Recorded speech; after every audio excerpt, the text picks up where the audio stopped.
Papatuloy ang aksyon dito sa pang-anim na taon ng Maharlika Pilipinas Basketball League, ang liva ng bawat Pilipino. For the first time in a long while, we are live here from the Paco Arena in the heart of the Metro in Manila City. The second game of our Tuesday tripleheader features Kenny Rocacurva and the Biñan Takjel. Rocacurva had another strong performance in their last game, but this time it ended up with a victory against the Bacolod City of Smiles. He will be matched up against another scorer in Jeromer Cabanag. Caloocan also coming off a victory against Bataan on their home floor sa kanilang huling laro.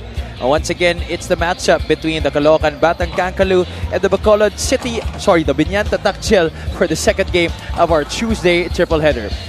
Good evening, ladies and gentlemen, to everybody watching on MPTV Channel 98 on Signal, Satellite Channel 53 on the Pilipinas Live app, as well as on our Facebook and YouTube channels. This is Javi Palanya alongside Coach Mike Perez. Coach Mike, both of these teams are actually 7th in their respective divisions. Of course, Caloocan in the north and Biñan in the south. What does it take, or what will it take for both of these teams to move up in the team standings, especially right now we are in our final stretch of games sa ating season? Well, I think really it's about playing to your identity. Itong Caloocan, they're number 3 when it comes to defense, allowing only 7 points per game on their opponents. Samantalang ito namang Biñan, they're really good at taking care of that ball. They're number 2 with the least turnovers per game. And so you gotta use that to your strength to allow you to move and stay in the playoff run. Malalaman natin in just a bit kung sinong team ang makakagamit ng kanilang mga lakas dito sa laro na to. Of course, we also have Mika Abisamis reporting to us from the sidelines as the third member of our broadcast panel. Caloocan in their last game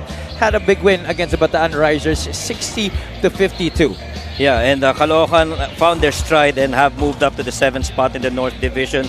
They led after the first quarter, but they were outscored by Bataan in the second, 20-9. But the good thing is they turned on the Jets in the third, dominating the Risers 26-4, and to carry that over into the victory. Jeromer Cabanag had 16, Gabby had 9, pulled down 10 rebounds as well. Ronnie Matias chipped in 7 for the Caloocan team. And this was a big win para sa kanila to push them ahead in the team standings. Those are the numbers here, Coach Mike. You already talked about them. They had a strong start to this game, but were outscored in the second quarter 20-9 to be down by 5 entering halftime, but countered with a fantastic third quarter 26-4 to have the lead coming into the fourth quarter. Now on the other side, Biñan also coming off a victory after a heartbreaking loss to Zamboanga on their home floor. They played for the second time sa Alonte Sports Arena last week and won against Bacolod 87-77. Another strong performance I mentioned at the top, contributed by Kenny Rocacurva. Yeah, 18 points for Kenny. Jmar chipped in 14 and KG had 12. Tyrone was really good development, had 11 points for their team. And it was about well-executed field goal mix, 42% for that game, and the bench really was the key. It was a plus 29 from the bench points, and you need those guys to come in and contribute. After all, napakalalim nitong bench ng Biñan. Guys like KG Canaleta, Tyrone Chan, as you mentioned, also came in and delivered a strong performance. We will witness the return of Mark Pingris to the lineup here para sa Biñan Takjel, as well as Carl Lastimosa. So it will be a matchup of strong teams here from the north and the south between Caloocan and Biñan. The second game of our Tuesday tripleheader. Let's go to Richard Tampos. Very good evening and welcome to the second game. It's Caloocan versus Biñan here at Paco Arena. Manny Pacquiao's MPBL Season 6 presented by Extreme. Time to meet the starting lineups. First, the Caloocan Batang Kankalu. At guard number 40, Aaron Heruta. Center number 27, Gabby Espinas. At guard number 20, Joel Lee Yu. Small forward number 7, Jeromer Cabanag. Playing center number 5, Ronnie Matias. The head coach is Alex Angeles, assisted by RB Mangajas, Toto Duhilio, Peter Santa Maria, and Jigs Guadamor. The team manager, Mac Robert Di Chandu. Team governor, Jeremy Tin. Team owners are Mr. Dennis Flores and Honorable Congressman Oka Malapitan. Now the starters for Biñan Takjel Beast Motorcycle GameX. At guard number 88, Kenny Roca Curva. One guard number 77, JJ Pito. At forward number 18, Mike Maestre. Small forward number 11, Jonathan Gray. Playing center number 15, Pinoy Sakuragi, Mark Pingris. The head coach is Boyan Fernandez. His assistants are Gino Manansala, Gino Manuel, Eliazar Cabutotan, JR Manansala, Jerwin Gago, and Rico Meyer Hopper. Team manager Jojo Cunanan, LGU partner Vice Mayor Jel Alonte with Monjing Talisayon. Our starting five of this game brought to you by SportsMax, powered by PlayMax, the official online entertainment marker of the MPBL. Win to the max. Caloocan will be starting with Aaron Heruta and Joel Liu in the backcourt. Gabby Espinas, Ronnie Matias, and Jennifer Cabana rounds out the starters para dito sa Caloocan Batang Kankalu. On the other side, it's JJ Pido, Kenny Roca Curva, Mike Maestre, and Jonathan Gray joining the returning Mark Pingris para sa Biñan Tatak Gem. Salamat sa pagdalos sa aming coverage dito sa pangalawang laro ng ating Tuesday triple header here at the Paco Arena in Manila City. This is Javi Palanya alongside Coach Mike Perez and Ms. Mika Abisamis. Earlier, Bacolod lost their 19th straight game against the Rizal Centro Mall Golden Coolers. And later on, we have the Abra Weavers facing Quezon City Toda Action for our main event. Mike Maestre scoring the first basket of this game. What's good about this game is very equal footing itong dalawang team na to. A lot of veteran players, really good young hoopers as well. Maganda yung kombinasyon ng mga kaya I think this is going to be a game that we all are going to be really looking forward to. Caloocan at 11-7. While Biñan is 12-8, both teams 7 places in the respective divisions. Cabanag trying to break loose from Jonathan Gray. That's a great matchup at the wing spot. Both deadly scorers and fearsome defenders. Yeah. And more importantly, si Jeremy Cabanag is actually getting his good stride for himself late here in the season.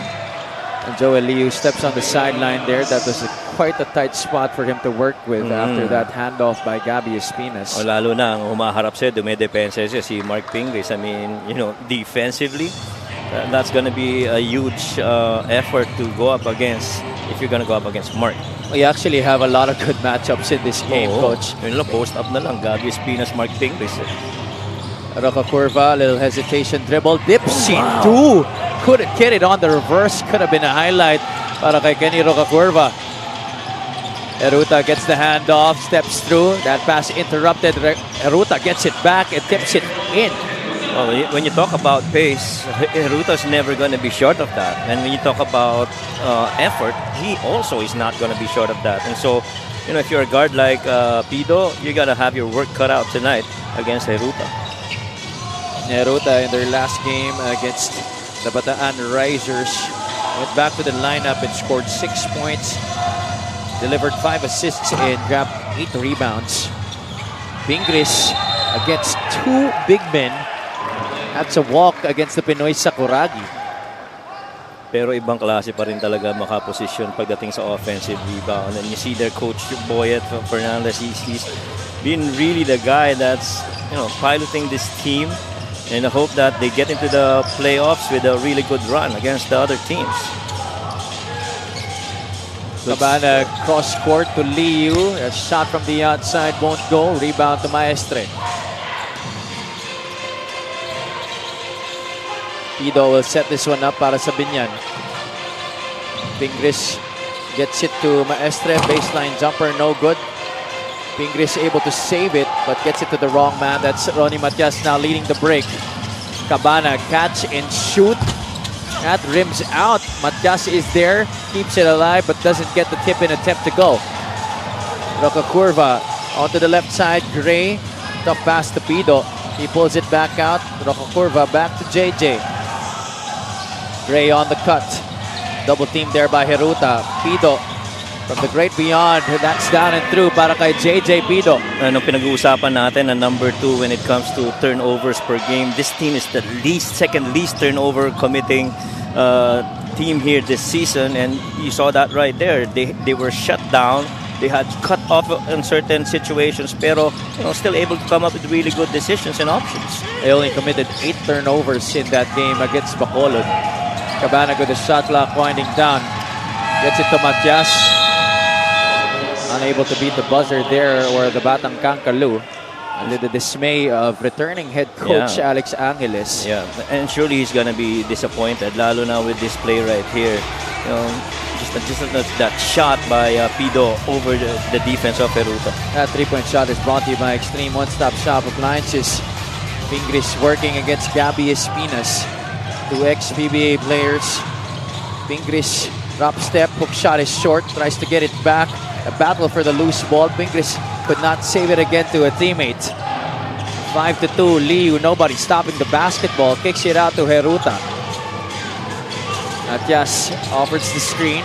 Ronnie is free. Heruta still has it. Eventually gets it to Matias. Ronnie racks up the 3-pointer. Yeah, in that situation, that was a matter of how well both players are good in their certain positions. Heruta is really more of the dribble penetrate guy. Samantala si Matias, he's got range. And so Matias is the one who took that shot. First basket of the game para kay Matias, but he already has 5 rebounds in this one. Pido, tough finish there. He was fouled by Matias. And that's the thing, Pido is one guard that can really make, that defensive big come in and commit against the drive.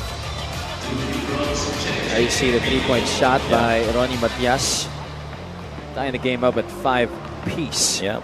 Yan, pinag-uusapan natin kanina, catch and shoot. We say players when you're out in the perimeter is supposed to be a catch and shoot, but then again, when Heruta got that, he's not a perimeter shooter, so he just kicked it off out to Matias, who sank it from outside. Pido was not in the active lineup in that game against Bacolod.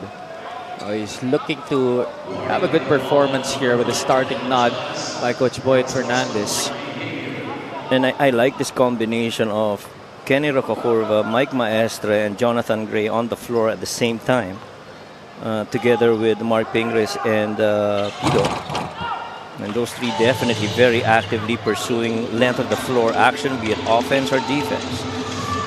Pido now with 4 points in this one. 6-5 is the count. Matias gets it to Heruta. Heruta really loves to post up his defenders. Espinas forces it up. That's another tip in by Ronnie Matias.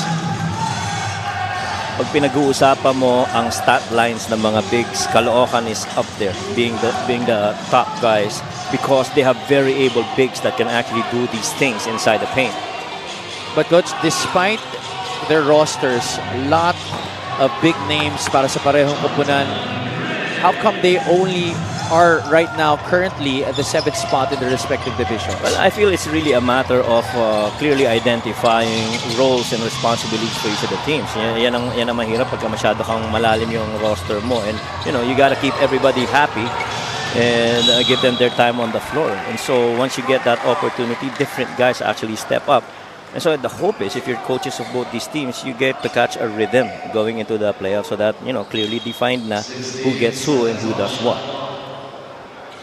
Siyempre, importante pa rin na makapasok ka sa magandang seed, especially the top 4. Yes. At you'll be happy to be in the top 8 nonetheless. Rocacurva wasting a lot of time dribbling that basketball. Shot clock now winding down. There's a double there by Matias. Maestre had to launch. That's no good. Rebound to the Pinoy Sakuragi. Rocacurva passes up on the 3. Pido working the 2-man game with Pingris. Shot clock winding down again para sa Biñan. Rocacurva drives left, puts it up. No good. Another offensive rebound for the Tatak Gel. And that's a foul laban kay Mark Pingris.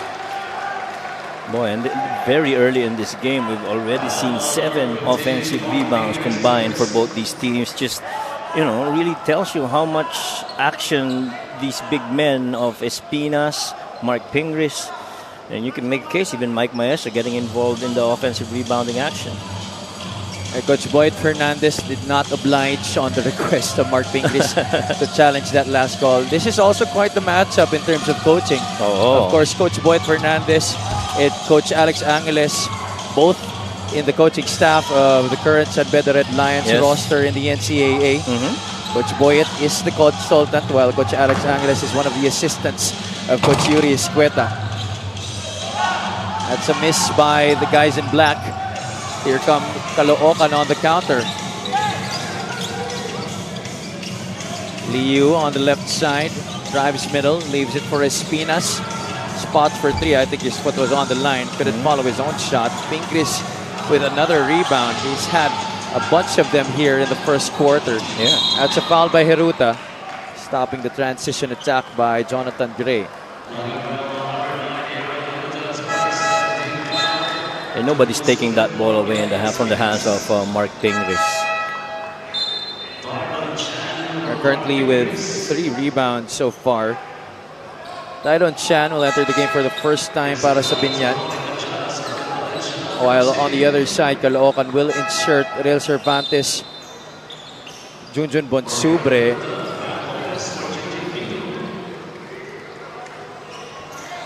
as well as Irvin Valencia. Bam Lopez now enters the game para sa Biñan. Roca Curva with the basketball. Chan swings it to the left. They go to the corner. Chan gets it back. Straight away 3. That's long. Rebound taken by Palencia. Cabanag gives it back to his floor general.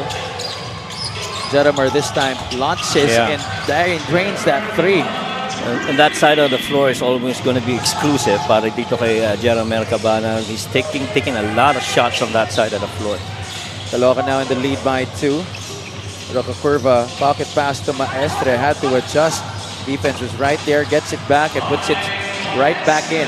And the many times that both these guys have actually played alongside each other back in the past days, familiarity nandun na talaga, pati chemistry. That's a foul by Gray.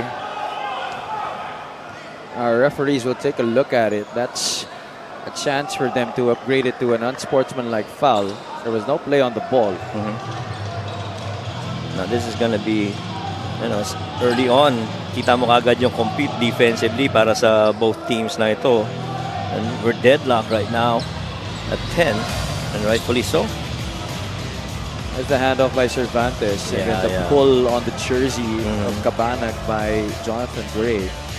Kailangan bigyan mo ng credit yung screen na yun ni Cervantes, because he really ensured that, Jonathan Gray is gonna hit that screen to allow that space for Jeramer to operate. And it is an unsportsmanlike foul against Jonathan Gray. I don't think that was too hard of a review for our officials. Our referees for this game. Okay, let me get back to that list. It's 10-all. We're tied here. Cabanag will be taking 2 free throws plus ball possession for Caloocan. Cabanag misses on the first free throw. Currently has 3 points in this game. Coach RB Mangaha sliding back down to first assistant upon the return of Coach Alex Angeles. Cabanag normally an 81% free throw shooter.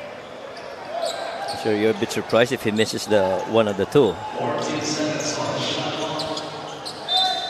Coach Boyd Fernandez on the sidelines there together with Coach Gino Manansala. Liu gets a screen from Bonsubre. Liu, I think he ought to pass on that last play but decided to take the shot instead. Lastimosa working against the defense of Palencia, gives it up to Chan, who knocks it down. Yan ang bonus na binibigay siya ni Tyrone Chan. I mean, he's one of the really good pick and pop guys that you have on a screen action, and he too can score inside on floaters just like that. Cabanag from 3, rims out. Lopez will bring it up here para sa Biñan. Lastimosa, a little head and shoulder fake, spins away from the defense and was fouled. It seems the foul came before the shot attempt.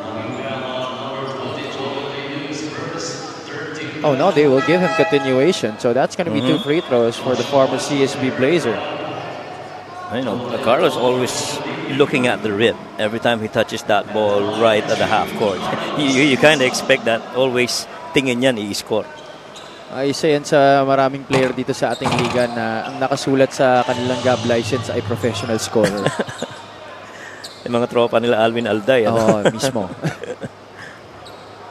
Josh Flores has now checked in para sa Caloocan as well as Joko Tayongtong. Joseph Peñaredondo naman papasok para sa Biñan. And a good rest given for Kenny. I'm sure he's going to be back later in the second quarter. And, you know, Coach Boy trying to mix things up here and his combinations on the floor. 14-11, Biñan up by 3. Cervantes dives to the post, but instead Caloocan goes to Flores. That pass almost picked off by Tyrone Chan. Cervantes tried to fake off Chan, but still knocks it down. Big jumper there by Real Cervantes. See a big man faking from 3? What a move by Real. Oh, he's always had that outside shot in his arsenal ever since his days with FEU in college. Cervantes has always been known to be a shot maker as well from any point of the floor. You get him to cross half court, he can sink it. Yep. And Subre picks up another personal. Sorry, no, that's his first personal in this game. Yeah. You know, Biñan is one of those teams that have really good guards on the floor and high IQ, just like how Lopez did it earlier. A little fake pass, look other way, and then attack middle, and really measured up that attack on his end. Lopez started that game against Bacolod, only scored 5 points on 2 out of 6 shooting. He's been getting more minutes. Yes. Recently, ito si Bam Lopez. Yeah. Saka defensively, yun ang gamit sa kanya eh. Kasi he's the second steals guy para dito sa Biñan, averaging almost 2 per game. Tayongtong rejects the screen, puts the ball on deck, up and under. Couldn't get it to count. And that foul vehemently questioned by Coach Boyd Fernandez. He's on the floor right now in the ear of one of our officials. He should be careful here. This could be a technical laban sa kanya. Yeah, I think they're asking for travel on that last action involving Joko Tayongtong. Still, he is at it, trying to plead his case. I think he's going to get a warning here. Oh, he's lucky to have only a warning here. Mark Binger is trying to pull him away right now. Fernandez for entering the court. No, unfortunately, it's going to be a technical already. So they're awarding free throws to Caloocan. It's a technical free throw para kay Josh Flores, and then there will be Joko, 2 free throws coming up para kay Tayongtong. Flores, though, could not hit on the technical.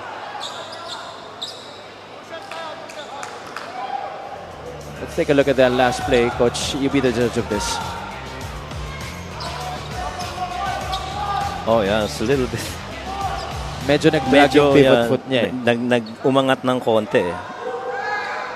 I think that's what they're pointing to. Before he even made that shot. Tayongtong could not make his first free throw. Caloocan was 10 out of 12 from the charity stripe in that game against Bataan. 0 out of 2 para kay Tayongtong. At Caloocan gets the ball back. So that's 3 missed free throws in succession para dito sa Caloocan. A 3-second differential here between the shot clock and the game clock. 4 seconds to go para sa Caloocan. Flores, jumper short, could not get the bounce. Look who gets it. But Subre beating the buzzer with a tip-in. And Biñan, after a really strong start, you know, this last 2 possessions have been a little bit different how they started the game. Caloocan has certainly crashed the boards in this first quarter. Si Ronnie Matias pa lang meron ng 6 na rebounds. And they lead the rebounding battle 11-9. 11-9, yeah, right. So they end up ahead by 1 here at the end of the first quarter, 16-15.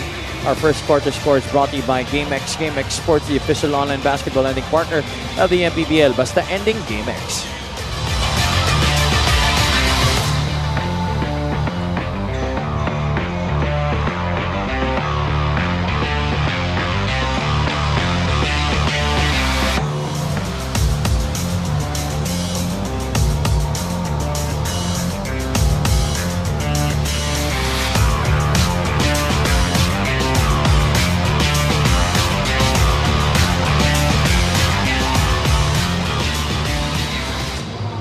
Back at the Paco Arena for your Maharlika Pilipinas Basketball League. Usapang big man muna tayo as we clearly have a lot of good ones in this game. Nakausap ko si Gabby Espinas, Ronnie Matias, KG, and Mark Pingris tungkol sa mga napagsamahan nila sa iba't ibang liga. Dito muna tayo kay Ping on Gabby. Sabi niya, hard worker yan si Gabby. Kahit mas maraming malaki sa kanya na big man sa ibang liga, sobrang competitive niya. Si KG naman on Gabby, meron siyang sariling moves na hindi mo makompare sa iba. Kumbaga, signature niya yun eh. Example, yung mga tira niya around the basket, mga pull away, madaya yan si Gabby pagdating sa edad. Now, Ronnie on KG and Ping. Sigurado akong bebeteranahuhin ako ng mga yan. Kaya saka na muna ang opensa ko, depensa na muna tayo today, although started offense well in this game. Gabby on KG and Ping. Hi, Mika. Sasakit na naman ang katawan ko for sure. By the way, Ronnie is 40, KG is 42, Ping is 42, and Gabby is 42 as well. Have you and Coach Mike? Parang di naman halata na over 40 na yung mga nabanggit na pangalan ni Mika dun sa kanyang report. But a terrific report by Miss Mika Bisamis. The way that they play, Coach, it's just a testament to how well they've taken care of their bodies over the years. Despite lengthy careers, they have managed to stay at the high level and they keep on impacting the teams that they play for. Yeah, sasabihin ko pa naman sana si Ronnie pala feeling bata pero siya pala talagang pinakabata sa kanila lahat. We should now relish these performances by Ronnie Matias because it has been reported that this might be his last season in the league. Oh, yeah. Tyron Shan missing everything there para sa Biñan. They're down by 3. Could have tied the game there with that outside shot. Yeah, and so far, ang ginagawa nitong Caloocan, they're trying to blitz that two-man action, especially that one involving Tyron Chan, making it difficult for the ball handler to make any decisions. Valencia out to Cervantes, hit a 3 from near there earlier. This time it won't go in. But Bonsubre grabs another rebound there para sa Caloocan. That's 7 or 8 offensive rebounds already para dito sa Caloocan. Valencia went through a tight spot, tried to split the defense of Lopez and Chan. Right now, you know, offensive rebounding clearly favors Caloocan as they're a +5 in that department. And so they have 4 more attempts than that of Biñan. Jmar Gimpayan will check in here for the first time for Coach Boyd Fernandez. Yeah, and that's why he's in there, to control that defensive board, to secure it, and so that wala nang offensive rebounds pa para dito sa Caloocan. Valencia forces that jumper. He's blocked there by Lopez.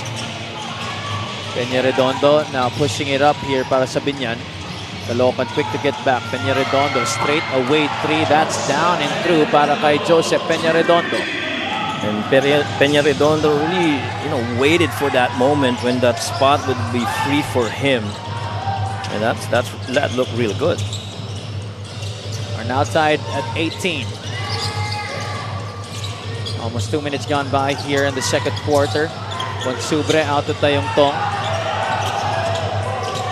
Choco now to Cervantes. 3-pointer. That's off to the right. Lopez ahead to Gimpayan. Peña-Redondo, can he go back to back? Nope. Gimpayan could not keep it alive. Palencia loses it to Waray. Lastimosa, catch and shoot, too strong. Rebound to Josh Flores. Teams playing at a frenetic pace at this moment. Yeah. Palencia, step through, stopped in his tracks by the defense. Pace has really picked up here. Cervantes takes it for himself. That swishes it through. This is a good battle between two shooters, Tyron Chan and Real Cervantes. And so far, it's been Real Cervantes that's winning that match. The second three of the game para kay Cervantes. Lastimosa to Chan. Peña Redondo takes it with a hand in his face. A rebound to Real Cervantes. Well, Caloocan so far has done real good on that defending against that pick and pop action involving Tyrone Chan. There's always that peel switch that comes in, not allowing a catch and shoot para kay Tyrone. So they let other guys score from the outside. Oh, but Subre was being asked for a pick by Cervantes. Flores is wide open and he knocks it down as well. Caloocan starting to percolate from the outside now, Coach Mike. Yep, and you know the three-pointers and the pace at which they execute. Look at that, trying to cage at the back the defender in Lopez, and just Irvin feeding off in the corner. Third assist of the game para kay Irvin Palencia, three-pointer number 5 para sa Caloocan. That three-point shot by Josh Flores and Real Cervantes is brought to you by Extreme One-Stop Shop Appliances. 6 minutes and 34 remaining in our first half. Caloocan up by 6, 24 to 18. Timeout, Biñan tatak dyan.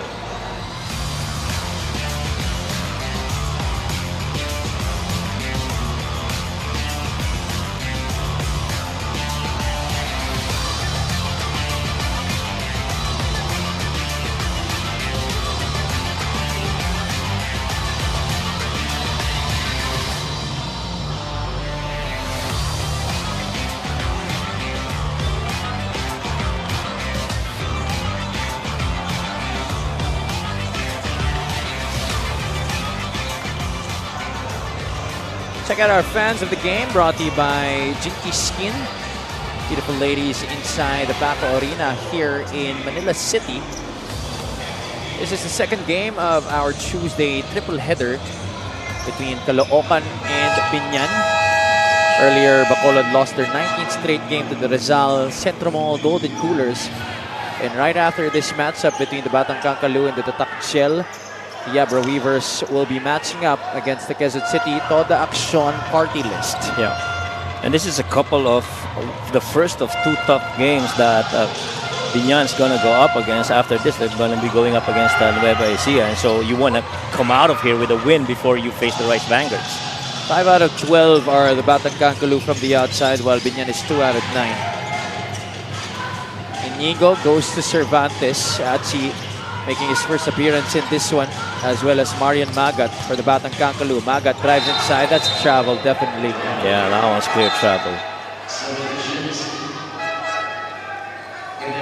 Loco Curva will check back in, while Robbie Manalang will be making his first appearance in this one para sa koponan ni Coach Boyd Fernandez. And this is an interesting 5 also here for Biñan. Pamboy Raimundo together with Robbie Manalang and Kenny Recocorva paired with Jaymar and the KG. Biñan now goes to Manalang. Gimpayan needs someone to hand it off to.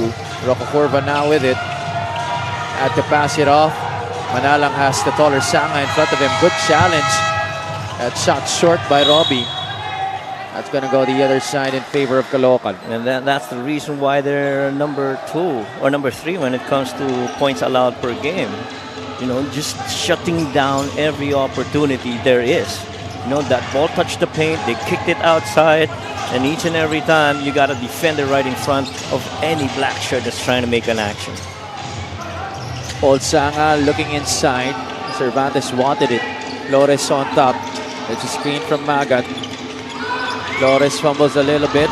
Oh, that was Magat. Drop step finish won't work para sa kanya. Raimundo gets a brush screen from Gimpayan. Pamboy misses. Sanga looks ahead. Tells Josh Flores we're going to slow things down here. Achi Inigo will call out the play para sa Caloocan.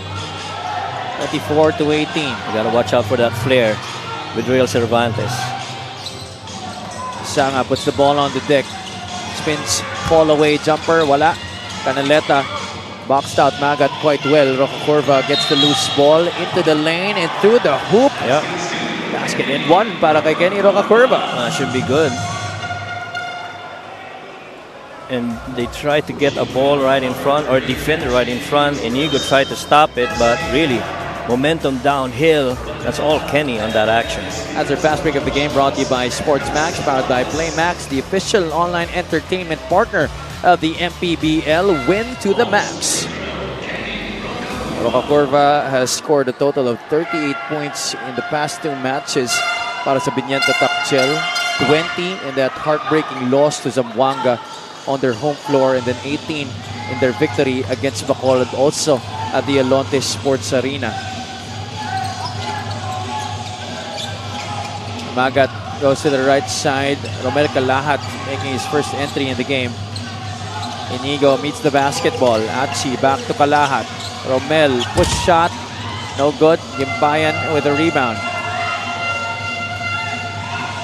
Roca Curva, di na binaba ang bola. That's not going to go in para sa kanya. And it's still it's a very close game here between these two. Really good basketball so far. Inigo pulls back. Bamboy Raimundo still on him. Canaleta and Espinas reliving some old matchups in the past. Yeah, that's a very colorful matchup right there down on the low block. You got KG going up against Espinas. Look at how he was trying to front him, but eventually he tried to 3/4 him top side, pero natawagan ng foul. Well, lucky for Biñan that Canaleta was not called for not even a warning after he made that gesture to one of our officials pagkatapos sa tawagan ng foul. That's a turnover for Caloocan. Biñan trying to make them pay. Raimundo to Roca Curva. Kenny leans in. Right hand finish, no good. Nakukuha yung shot attempt. Hindi lang nababasket no? Yun ang kwento nitong Biñan. Kala turns the corner. Sanga pop shot. That's a mismatch that he has against Robbie Manalang. Caloocan will not opt to capitalize. Espinas rolls. Blocked there by Espinas. Good recovery right there after that roll. Gimbayan underneath.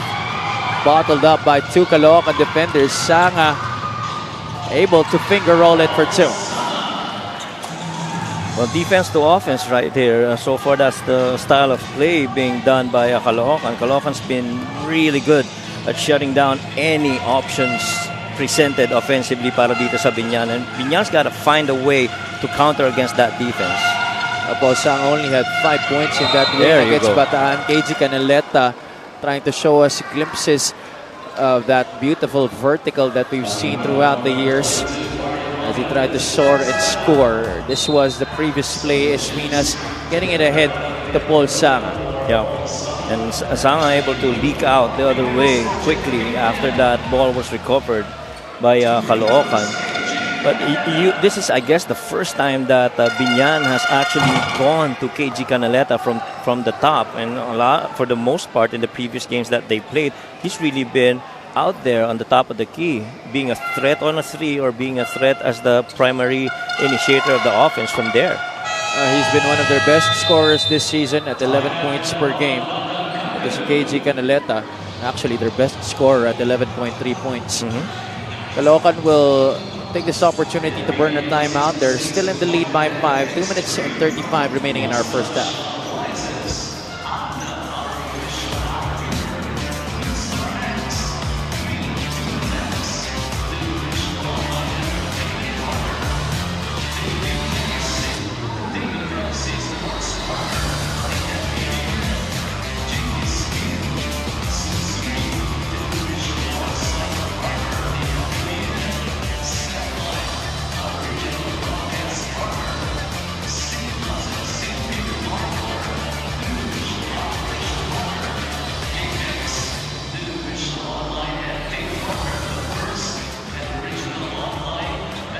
Up next for the Caloocan Batang Kakulu on August 20, they will be battling it out with the Pasay Voyagers. A week after that, they will be playing on their home floor against the Rizal Centro Mall Golden Coolers. And on August 30, they will be matched up against the Imus Agimat. Those next 2 games, very big matchups para sa Caloocan. But that last game on the 3-game stretch for the Batang Kakulu, still equally important because they do want to move up in the team standings in the Northern Division. That's right. And amongst all the 29 teams that we've had, they have the most number of remaining games left at 10. And so after this, they'll have 9 more. For the most teams, it's really down to 8 and 7 games remaining. They're one of the last teams to open their schedule this season at the Caloocan Batang Caloo.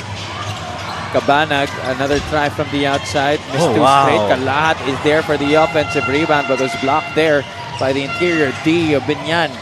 But 2 extra possessions and that one run para sa Caloocan. Good thing for Biñan, they never converted.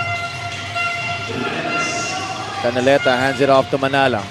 Robbie turns the corner. Quick ball movement here for the Tatak Shell. And that's Pamboy Raimundo finishing the play with a 3. Yeah, that's where you move the defense. I mean, a lot of the defensive schemes are really well defended yung first action. But the second, the third action, that's the difficult action to defend. We clearly saw that on that basket by Pamboy Raimundo. Good ball and man movement by Biñan. And why is that usually the case, Coach? Because the second action is pretty much unpredictable. You could understand that the formation is, it's just a ball screen. But then again, you don't know what's going to happen the other side of the floor. That shot by Gabby Espinas usually money, especially if you leave him that wide open. But good thing Jeremer Cabanag was there to crash the boards once again para sa Caloocan. And a good thing you mentioned about the boards because 11 offensive rebounds versus that of only 4 para dito sa Biñan. That's been the story so far, apart from the 3-point mix as well as the bench points. 4 ang kalamangan dito ng Batang Caloo. 1 minute and 23 remaining in the second quarter.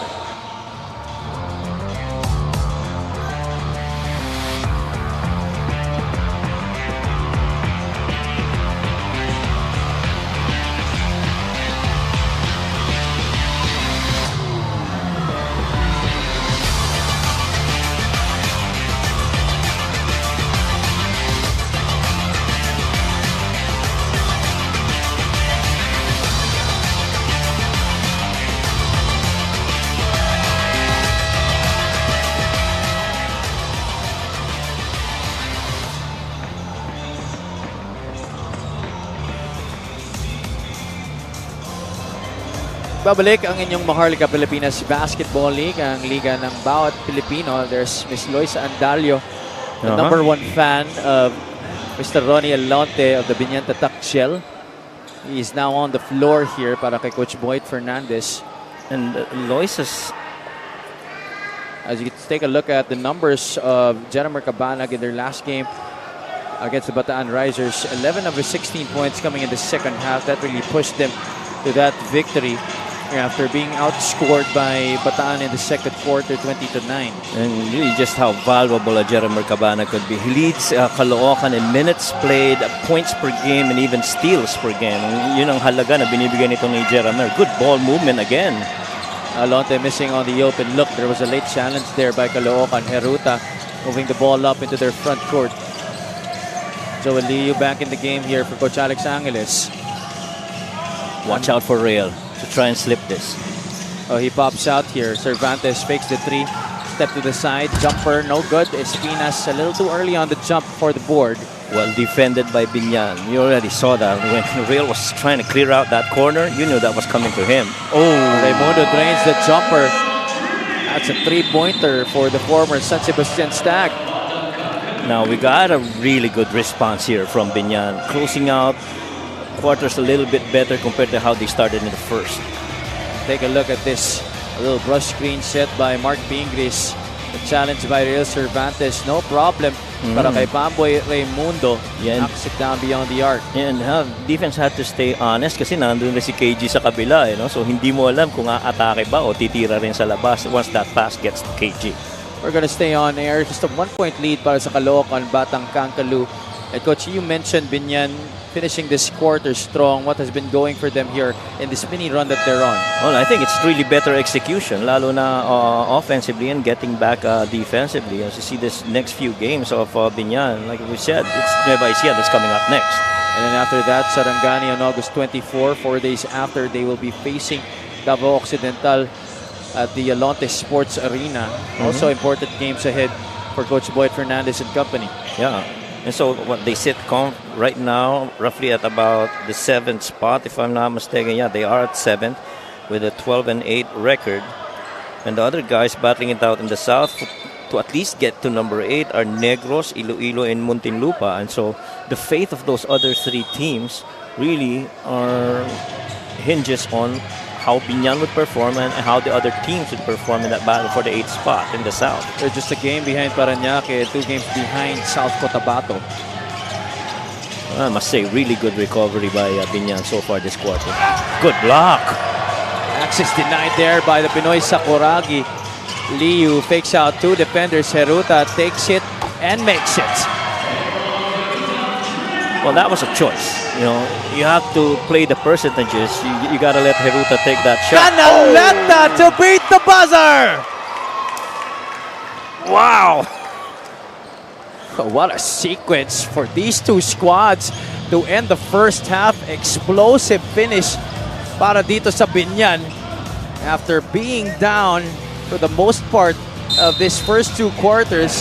KG Canaleta helping Biñan to be down just by 1 point as we enter the halftime break. Now, this is the game that we are really anticipating. Close one between these 2. 31-30, our score at the end of the first half. Our halftime score brought to you by GameX. GameX Sports, the official online basketball lending partner of the MPBL. Basta ending GameX.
Back at the Paco Arena for your Maharlika Pilipinas Basketball League. My name is Mika Abesamis and right now I am joined by Coach Jerwin Gaco of the Biñan Tatakgel. Magandang gabi, Coach Jerwin. Napag-usapan namin kanina ni Coach Boyet na halos match talaga tong larong to sa big, sa guard, sa sistema nila bilang magkasama rin sila sa isang team as assistant coaches. Pero para sa'yo ba, Coach, paano ba kayo mananalo sa game nito lalo at may momentum kayo dun sa buzzer beater ni KG nung first half? Okay, unang-una, yung opensa namin, kailangan namin execute ng tama. Kasi mga naka-execution, puro drive, puro ano lang eh. Then second, yung depensa namin, yung second chance point nila. Doon sila nakaka-score sa offensive rebound. So dapat sa second half, hindi na sila maka-offensive rebound para males yung score nila. Very well said, Coach Jerwin. Coach, gusto nila malaman, namimiss mo na daw ba maglaro? Oo naman, syempre. Yun ang buhay natin eh. Basketball player tayo, so sa akin naman, paubayan natin sa mga teammate natin na kasi ang dami namin player sa Biñan, so sila na muna maglaro. Maraming salamat, Coach Jerwin. Meron ka ba mga gustong batiin at pasalamatan? Yes, unang-una kay Vice Jed Alonte sa Biñan, kay Boss Monching Talusayon sa Pininclo, sa sponsor namin sa B-Stars Motorcycle, and sa Cylon Tires. Thank you, Boss Ruben, sa suporta. At binabati ko nga pala si JJ nanonood doon sa side, saka si Sherwin. Okay? So maraming salamat po sa suporta nyo sa Biñan Tatakgel. Maraming salamat sa suporta and sana po manalo kami ngayon. Maraming salamat, Coach Jerwin Gaco of the Biñan Tatakgel. Magbabalik po ang Maharlika Pilipinas Basketball League.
Halftime now between the Caloocan Batang Kaloo and the Biñan Tatak Gel. The score is 31-30 after being up by the same number at the end of the first quarter. Caloocan was able to open up their biggest lead of the game at 6:24-18 before Biñan responded with a 12-7 run to close out quarter number 2. Yeah, and a lot of that has to do with the offensive rebounding. Nakita mo yung attempts at field goals, may plus 8 attempts itong Caloocan over Biñan because yung offensive rebound nila is also a plus 8. And so you have to be able to control that. Lalo na you have to locate Matias, Cabanag, and Bosubre who have multiple offensive rebounds. And so it got them 11 more second chance points, that of only 2 for Biñan. And again, the bench has been pretty much okay for both teams, scoring 18 and 15 respectively. In fact, that's where they got a lot of their numbers here in this game, talking about the bench production para dito sa parehong koponan. And it was when the second units came in that Biñan actually started to heat up. KG Canaleta closed out the second quarter with that 3-point shot to get them to the score they are at right now.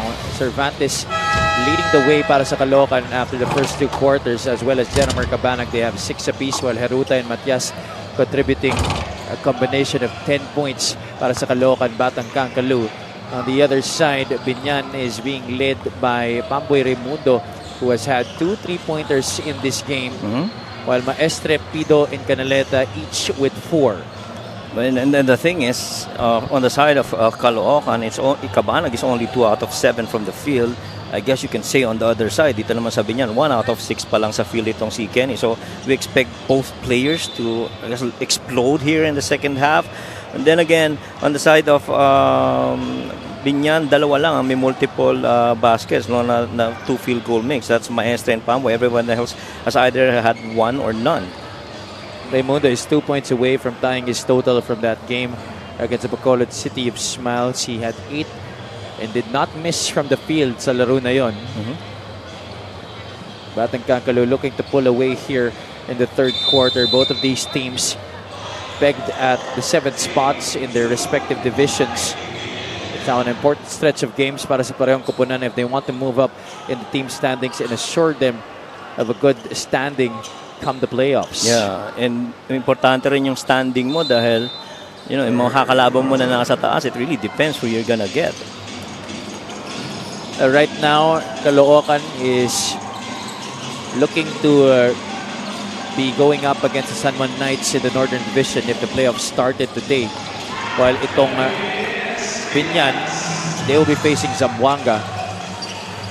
But syempre, marami pa pwede mangyari in these last few games for both squads. And finally, Gabby Espinas gets a field goal after 6 attempts here to start in the third quarter. Oh, good move. Both teams off to good starts here as they both converted on their first attempts.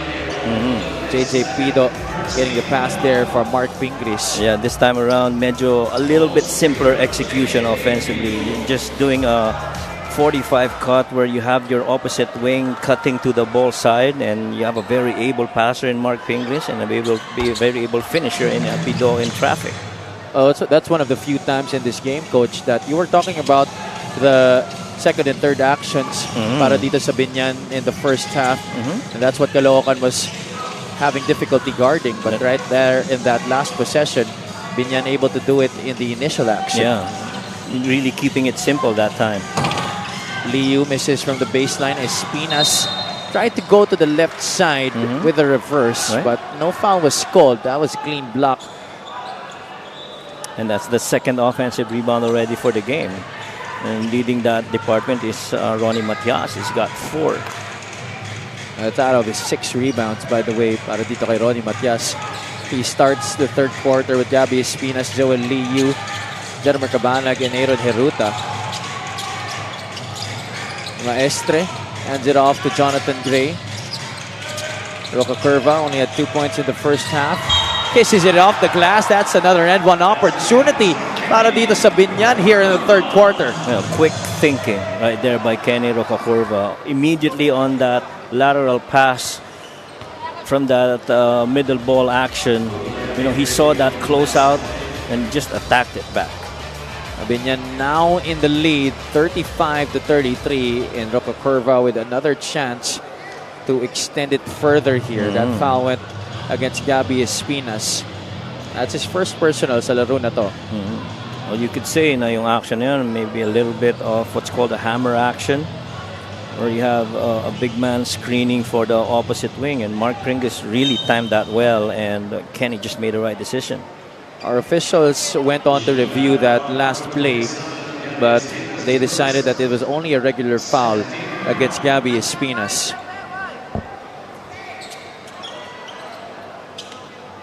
So Rocacurva will troop to the line for the bonus here. Caloocan is currently 1 out of 5, while Biñan has taken more free throws, a +5 in that department, making 5 more, 6 out of 10. Karamihan kasi doon nanggagaling sa offensive rebound, yung mga foul sa loob na dampot-dampot ng bola eh. Rocacurva, who had 18 in their last game, 20 against Zamboanga, now with 5 sa laro na to. Caloocan will try to answer here with a basket. Matias puts the ball on the deck. Quick move here against Maestre. Well defended there by Mike. That's way off the mark. Black shirts in transition. Gray from the corner. That's down and through para kay Jonathan Gray. The lefty guys connecting right there para sa Biñan. Kenny pushing that rock, and then Jonathan just fading to the corner for that deuce. Heruta having trouble with it. He passes it on to Jeramar Cabanag. Then on the shot clock here for the Batang Kankalu. Hesitation dribble. Pulls back. Step back jumper is no good. Pingris skies for that board. Oh, the defense has significantly changed here for Biñan, but you can't afford to turn the ball over that way. Espinas coming up with a steal in the basket there. Caloocan within 3. We've talked about this matchup in the first half. Jonathan Gray and Jeramar Cabanag. Currently, Cabanag leads that matchup in terms of point production, 6-5. But check out this basket by Jonathan Gray. Pops out to the corner. Oh, it was only a 2-pointer. Pero kay Jonathan Gray, his foot was on the line. And what happened there was Cabanag was trying to cheat on that lift from the corner ni Jonathan Gray, and he really just went back, made him pay for it. Rocacurva failing to get that basket to go. 2 players down on the floor. That's Ronnie Matias and Maestre. While the action continues on the other side, there's a foul against JJ Pido on Aaron Heruta. But that was a clear battle of footwork right there between those two, and JJ not giving up anything on that foot speed by Heruta. And so again, good defense except for that contact. We just saw Coach Boyd Fernandez matched up on the other side against Coach Alex Angeles, 2 members of the current San Beda Red Lions coaching staff in the NCAA. Heruta knocks down the first free throw. Yeah, if you're Coach Boyd right now, you like the calmness on your team on the floor. And this free throw is brought to you by Extreme Appliances, ang subok at kompletong appliance brand ng Pilipinas. 2 out of 2 para dito kay Aaron Heruta. 38-37. Almost 3 minutes gone by here in quarter number 3. Pingris sets the screen for Kenny. Rocacurva. Good Pingris pass. to Maestre. Rocacurva recovers. Offensive rebound and put back. There is Mike Maestre powering through the defense to get the 2 points. And Biñan so far doing so much better on the offensive boards.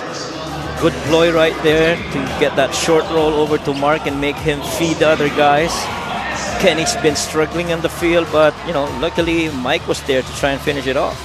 Now it's Biñan giving Caloocan a taste of their own medicine here in the third quarter. Those offensive rebounds piling up para sa tatak gel here in the third quarter. Yeah, tama ka dyan, ha? Maestre with 6 points and 3 rebounds. Biñan still up by 3. Cabanag doesn't use the Espina screen. Blocked there by Maestre. And here come the tatak gel. Gray sidestep to the rim. Right hand finish is good. You know what? Jeramar was so busy trying to get a ball tap from behind. Nobody helping out Jeramar from the front. And so that lane really just straight up for Jonathan Gray to claim. And here's our fast break of the game brought to you by SportsMax, powered by Playmax, the official online entertainment partner of the MPBL. Went to the max, defense to offense para dito sa Biñan Tatak Gel. The block from Maestre and then the finish for Jonathan Gray. And how about that seal screen by Mike Maestre, clearing that path for Jonathan Gray, for him to that finish, end up with that smile. Timeout here para kay Coach Alex Angeles and the Caloocan Batang Kankalu.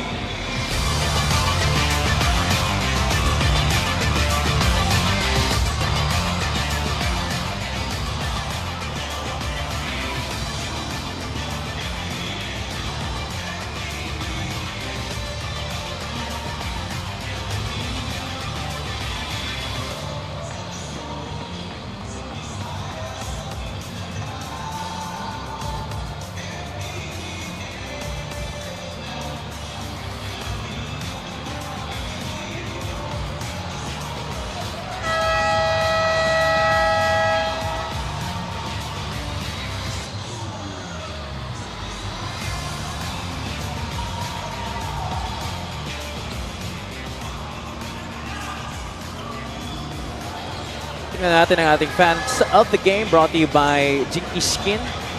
One of them, Miss Alex Abelia, the better half of Joel Liu, enjoying this game between them and the Biñan Tatak Gel. But currently, Biñan up by 5, 42 to 37. And so far, it's a 12-6 quarter here being run by Biñan.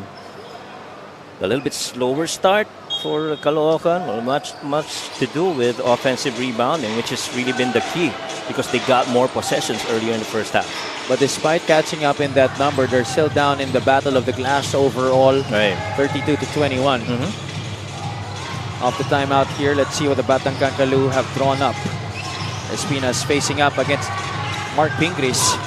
That's a miss off the back para kay Gabi. Jonathan Gray against a fellow lefty here in Joel Liu. He's fouled by the former FU Tamaraw. And you know that Jonathan Gray, once he's that close, he's clearly a threat to score. And so you have to put a body on him to try and make him second guess himself in the hope of making him pull back with that possession. But you gotta avoid fouling him. Liu will be subbed out here by Prince Casin. Casin making his first appearance in this one. Jonathan Gray has a chance to extend his total here, currently with 6 points, a rebound, and a couple of assists. Already tying his average.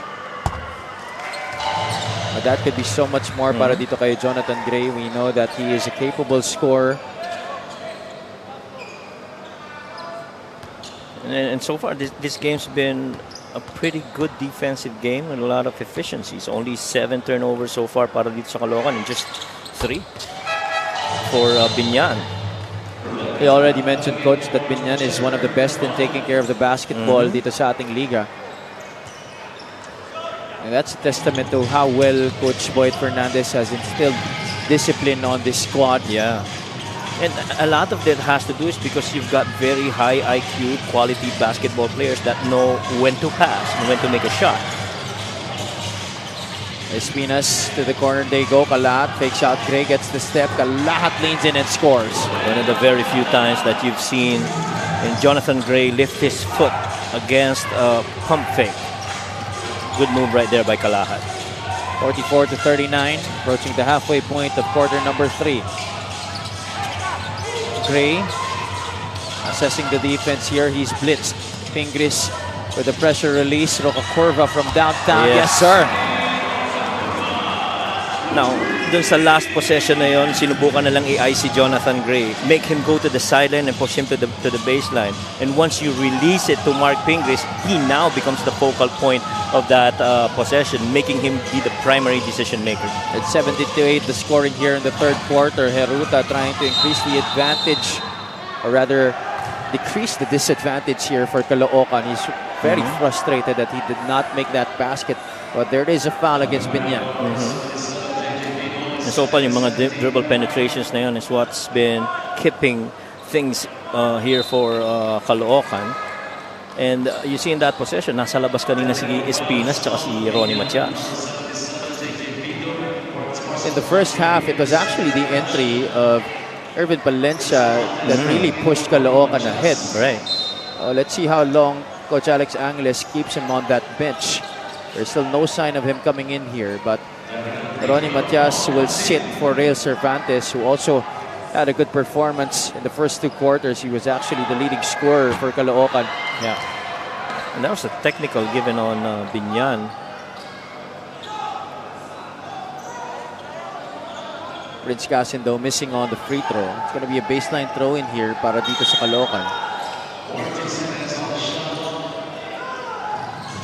Casin near the corner.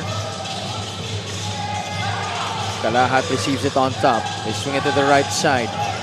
Heruta being showed by good defense here by JJ Pido. Heruta from downtown knocks it. That was a courageous shot by Heruta. He had that flair by Real Cervantes. He's a really good three-point shooter, but he just decided to take it and eventually make it. 47-41. Heruta with 9 points in this game. Gray goes to the baseline. Roca Curva, same spot, same result. And with the same confidence too. I mean, he's taking it right now. Didn't mind those first few missed attempts, and he just keeps on shooting. He's now in double figures, talking about Kenny Roca Curva. Only had 2 points in the first 2 quarters. You know, one other guy that's been silenced, Jeremy Cabana. That's right, no production yet from Cabana here in the second half. That's a shot clock violation forced on Caloocan by Biñan. The defense has really amped up here in the third. And that's the 8th turnover here for Caloocan. And once again, the offense of Biñan really predicated on their defense, making it difficult for any attack. Let's now go to Ms. Mika Abisamis. Coach Alex Angeles was pleased by the defense his boys showed against Bataan. Ang ganda daw ng pagkakasunod nila sa game plan. Ganun naman daw, basta aware ang boys sa napag-usapan. Something he wants to see here in this game more. He respects the talent of Coach Boyd Fernandez being together as assistants of Coach Yuri along with Coach Norman Black. As you mentioned, they respect each other's perspectives and he knows Coach Boyd is tough in preparation as we can see. Sabi niya, I need my supporting cast to step up, talking about his bench. Lalo na ngayon, palapit na ang playoffs which he is confident about. And number 7, kailangan na nila masanay. Pero sabi niya, kahit gaano ako ka-confident dito sa MPBL, kailangan mo mabuhay 1 game at a time like today against this talented Biñan team. Have you and Coach Mike? Maraming salamat, Mika. Well, in a long season like this, you really have to take it 1 game at a time. It is a gradual process, a constant struggle, and overconfidence will get you nowhere. Yeah, tsaka yung fraternity ng mga coaches, not just here in MPBL, even on the other leagues and even nationwide, a lot of coaches learn from each other. And so this relationship between Coach Alex and Coach Boyd is no exception, you know. And learning on every team and every game and every ball possession is very important as a coach. And that's just what Alex is mentioning. Kalahat could it hit. That's off of Pamboy Raimundo. 3 minutes and 26 remaining here in the third quarter. At saka mahirap dito para sa Caloocan is in as much as you want to play defense against Biñan, it's not easy to force them into turnovers. And so you got to work extra hard to get them to commit those. Mika also mentioned in that report that Coach Alex Angeles said that he needs his supporting cast to contribute. Currently, they're actually doing good in terms of bench production. 17 points compared to the 18 of Biñan, so only a 1-point advantage in that department. But the starters, actually, they have been the problem para sa Caloocan here in the second half. Yeah, and so far, Real and including, who else? Flores has been really good off the bench para dito sa Caloocan. Palencia was blocked there by Canaleta. Down here by 11. Raimundo. Canaleta sets another pick. Pamboy picks up his dribble. Roca Curva does it settle. Goes strong to the hoop and absorbs the contact. Just could not finish there. What about the balance in the air para kay Kenny Roger Roca Curva? Ibang klase yun. Left-handed guy, you put the ball on your right hand and you attack. Try to finish with the left. I know you can relate to this, Abby. I mean, you see that contact for a lefty, right? And, you know, actually, a lot of lefties they do have a lot of confidence attacking with the right hand but still finishing with the left. Right. Alam mo kung sino isa pang mahilig dyan? Si Riley. Riley plays that way. He drives on the right side of the floor and he finishes with the left. Nakaliwete din siya. Yeah. So, parang it's a lefty thing, on that right side of the floor.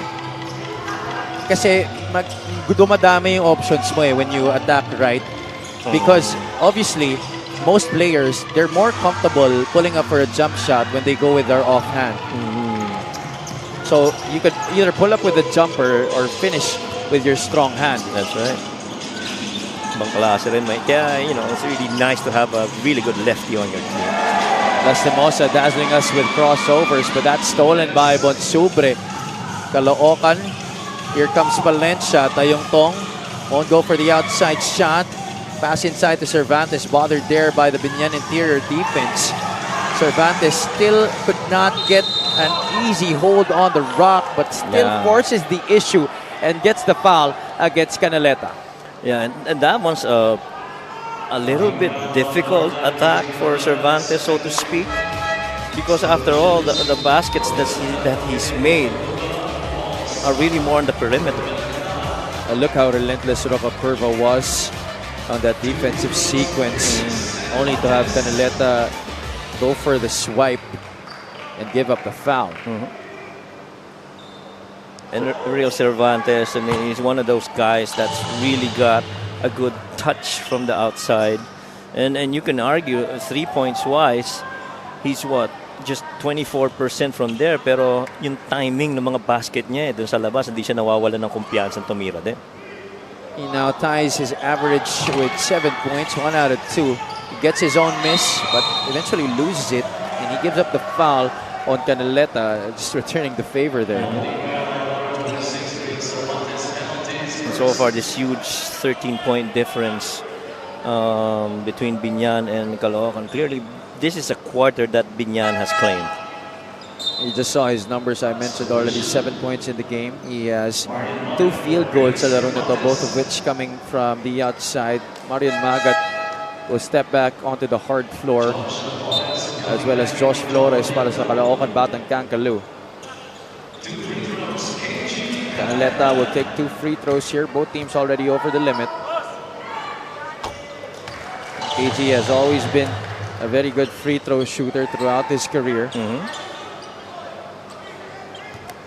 He's always had this velvety touch. Yes. Ganda talaga tingnan ng stroke niya. Yeah, trying field goal, your percentage is 43% from the field, 32% from 3, and 75% from the free throw. And that's a really good number for a big man. Lalo na dunker yan, Yun ang nga, coach, soft touch, And still, he's showing no signs of slowing down here. We may not be seeing a lot of in-game dunks anymore. But when he has the chance, whether it's on the break or talagang nalibre siya sa depensa on the half court, he will definitely throw it down. And it's very impressive that he's leading this team in scoring despite his age. Yeah. Bonsubre scores there para sa Caloocan. The lead still at 11 here para sa Biñan. Once again, there's that action. Manalang flares out and receives the basketball but fails to hit. Caloocan into their half-court set. Bonsubre wanted it against Kimpayan. They want to clear out. This is going to be a slip, most probably. Valencia goes outside to Sanga. That's an offensive foul against the former FEU Tamarao. All right. And that was a little misdirect on that middle ball screen. They really were trying to do a handoff, zoom action, if you may, intended for Paul Sanga to lift and take a shot. Tyron Chan will come back here para sa Biñan, giving KG Canaleta a well-deserved rest. 10-5 in terms of turnovers here sa laro na to. 40 seconds to go in the third. And the ball high set here for Biñan. Manalang puts the ball on the deck. Has speed advantage against Magat. Doesn't use it. The kick out to Tyron Chan. Tyron misses from the outside. Valencia gets inside. Kisses it off the glass pero linuwa pa yan. Pasok na, lumabas pa no? Was halfway down para dito kay Irvin Valencia. Yeah. And Valencia has failed to impact Caloocan the same way that he did in the first, half, right? A good thing that call went Caloocan's way. The Yeah. foul actually going against Biñan. That's why Magat is at the line, seeking the first free throw. 17 seconds na lang ang nalalabi sa ating third quarter. Magat with a chance to cut into single digits here para sa Caloocan. Of course, Magat started this season with the Yabra Weavers but was eventually released during the trade and free agent window signing. Last shot time here para sa Biñan. Ball is with Bamboy Raimundo. Lastimosa wants a clear out here against Josh Flores. Lastimosa, dipsy do, the deuce is good para kay Carlo Lastimosa. Well, we talked about finishing quarters strong. How about finishing quarters in style? 2 quarters already, really good finish para dito sa Biñan. Carlo Lastimosa coming in at the tail end of quarter number 3 and giving Biñan another highlight the same way Canaleta did in the second quarter. Check out our highlights of the game brought to you by SIP Plus, the official hydration partner of the MPBL. Elevate your hydration. Yeah, and really this trio of Rocco Corva, Gray, and Canaleta really have been causing this upsurge in the performance of Biñan in this quarter. 12 points para kay Kenny Rocorva, 8 for Canaleta, and 8 as well para kay Jonathan Gray, combining for 28 sa laro na to. And that's why they are ahead entering the fourth frame, 57-46. The score brought to you by GameX Sports, the official online basketball lending partner of the MPBL. Basta ending, GameX.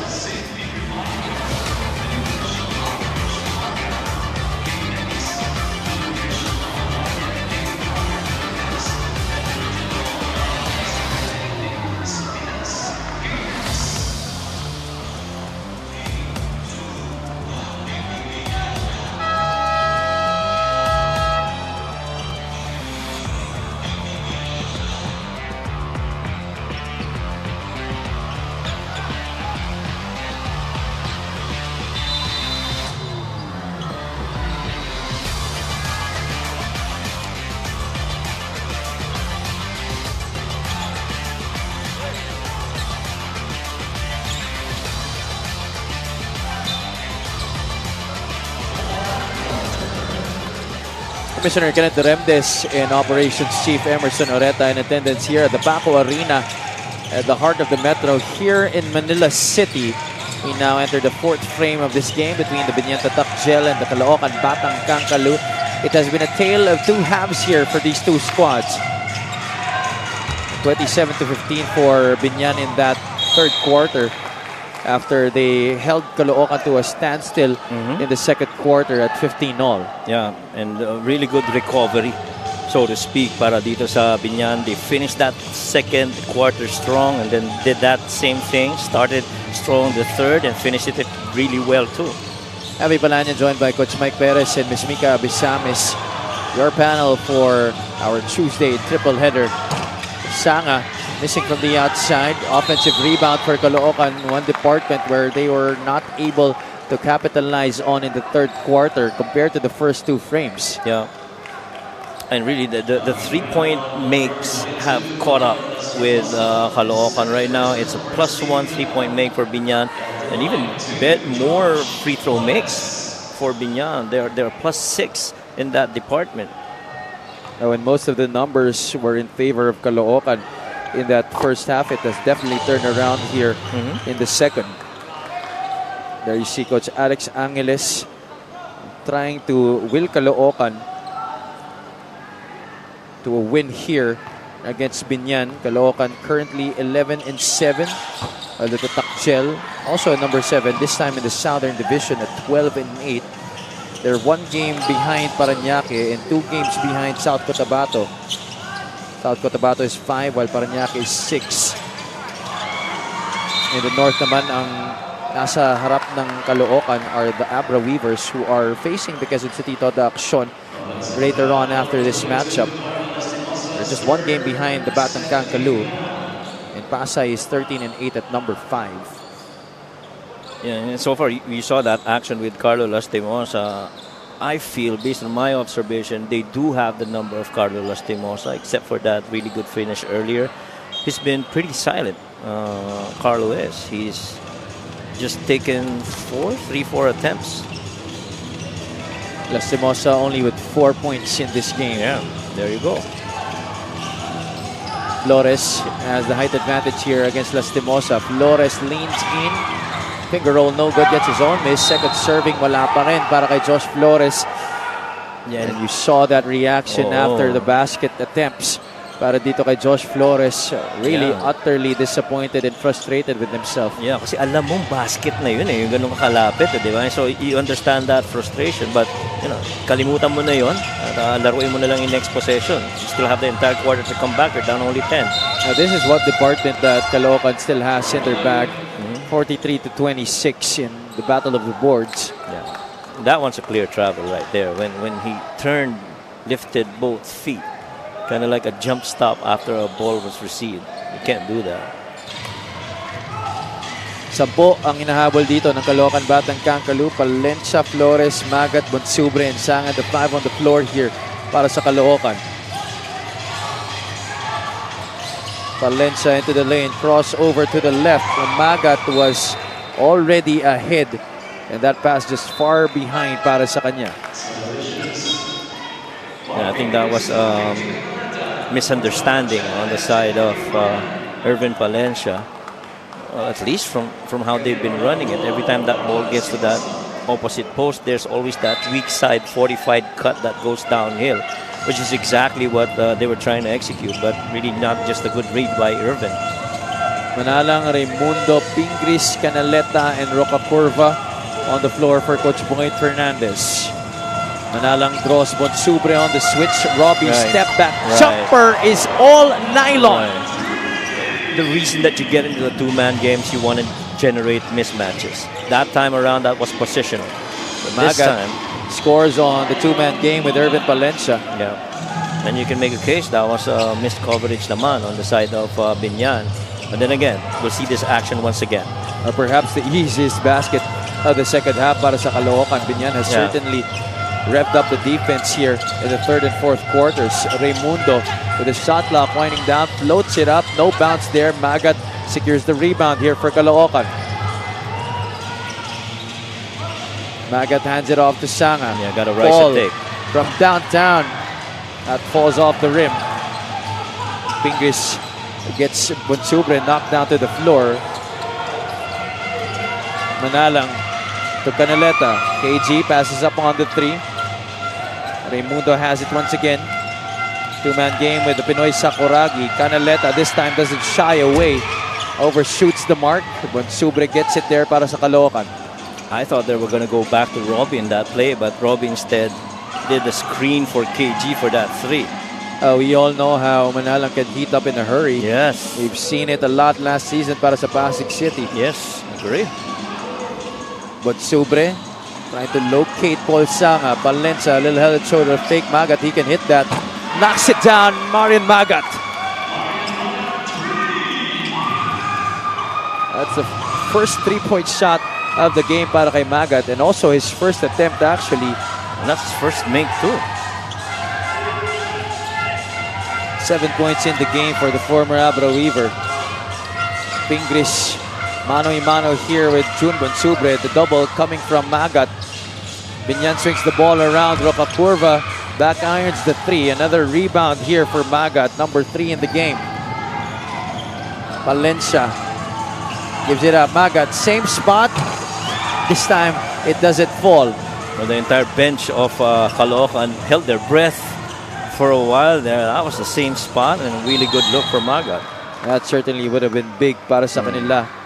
Could have cut the lead to just 5.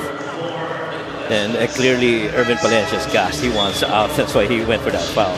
Or there's no slowing down when Irvin Palencia is on the floor. That was the play of the game.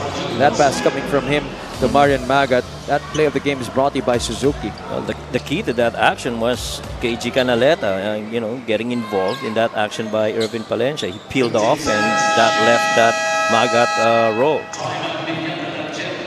Coach Boyd Fernandez will burn a timeout with 5 minutes and 32 remaining in this game. They lead by 8.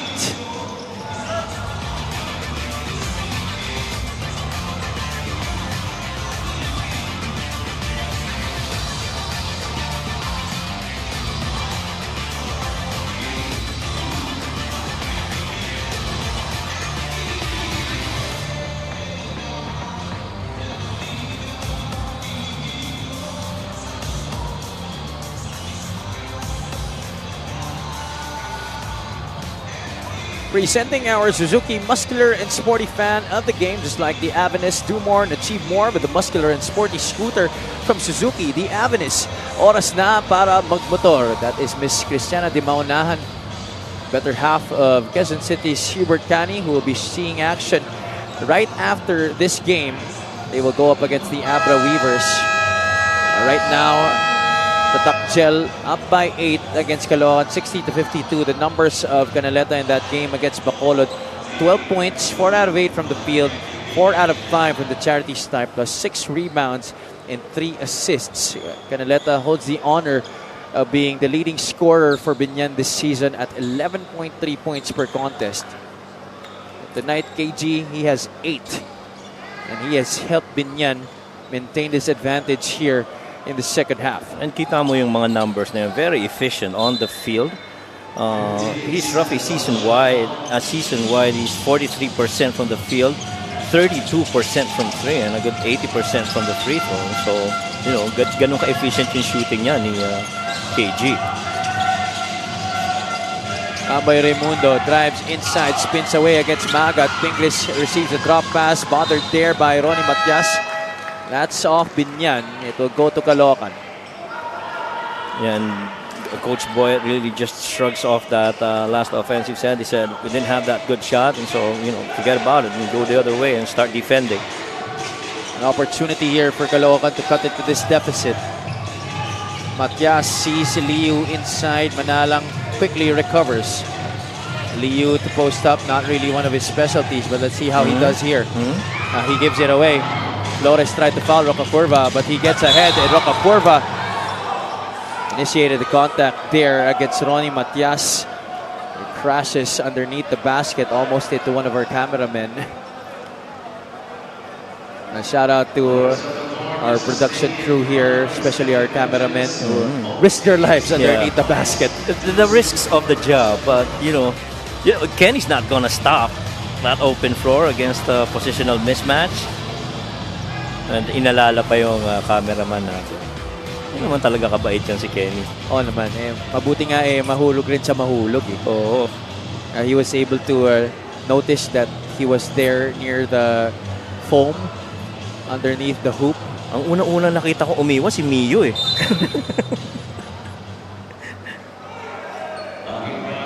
It's just a regular foul there against Ronnie Matias. Second team foul for Caloocan here in the fourth, so it's only going to be 2 free throws para kay Kenny Rocacurva. Rocacurva has come alive here in the second half after only scoring 2 points in the first 2 quarters. He's had 10 here in the last 2.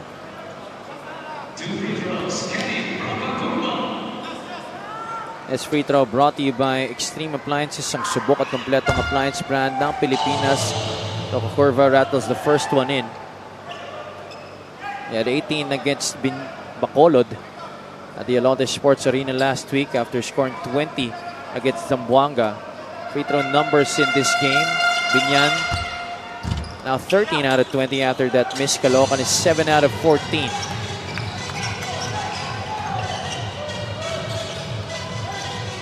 Magat on top, gives it to Matias, only with 5 points so far after a good start. Matias puts the ball on the deck against Canaleta. A series of moves, shots, one step too many para kay Ronnie Matias. Yeah, again, that paint action on the low block has not been easy para dito sa Caloocan. The interior defense has really stepped up significantly for Biñan, let alone the closeouts on the perimeter. Also, the turnovers have been helping Biñan in this game.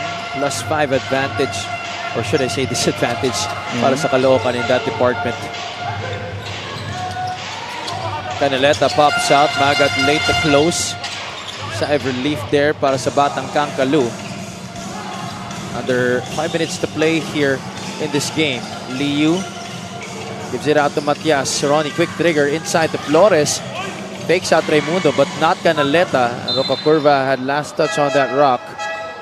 Pero kita mo humahabol sa loob para dito sa Biñan. No easy attempts inside the paint. I guess that's the clear instructions from Coach Boyd. Jeremy, again, continues to be very silent. So the hope is, for him to start exploding here. Kakapasok niya lang ulit dito. Let's see if he can heat up. Cabanag with the shot clock winding down. Jeremy drives on Gray, forces it up. Impressive defense there by Jonathan Gray. They have not given him that space that he needs to create. Raimundo on top here, defended by Aaron Heruta. Pamboy pulls up for 3. Rolls off the rim. The tap, last touch coming from Mike Maestre.